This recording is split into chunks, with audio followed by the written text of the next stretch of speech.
ဒီနေ့စမိတ်ကတင်တန်းသွားတတ်တာလုံးဝကိုရုပ်ကပြောင်းလဲသွားတယ်။ဘာမှတက်လဲဆိုတော့မိတ်ကက်ရီဆိုတဲ့ဆာမစီမှာတက်တာ TikTok အကောင့်လေးလည်း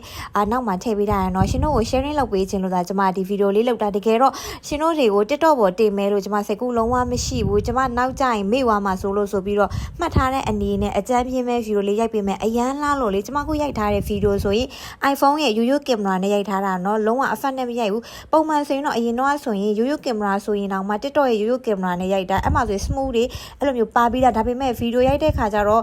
TikTok ပေါ်မှာတင်ဦးကွက်နဲ့ကိုစိတ်ထားမယ်ဆိုတော့ရိုးရိုးကင်မရာနဲ့ iPhone ကင်မရာရိုက်တာတော့ကြည့်ပါဦး effect ကြီးကတ်ထားသလိုပဲတော်တော်လေးကိုလှတာအရန်လဲသဘောကောင်းနေတာ sponsor ပို့မဟုတ်ဘူးเนาะကိုပါနဲ့ကိုတင်နှန်းသွားတက်ပြီးတော့ရှင်တို့ကိုပြန် sharing လုပ်ပေးတာကျွန်မကိုရီးယားကနေပြီးတော့မလာခင်တည်းကဒီလိုမျိုး soft makeup တင်နှန်းတက်ဖို့ဆိုပြီးတော့တော်တော်လေးကိုရှာခဲ့တာပြီးတော့ဒီဆာမစီမှာတက်ချင်လို့ကိုရီးယားမှာခဲ့တဲ့ကကျွန်မ booking နေပေးပြီးတော့တေးသေးချာချာစီစဉ်ထားတာဒါပေမဲ့အခုကိုရတဲ့ result ကလည်းအရန်ကိုသဘောကျတယ်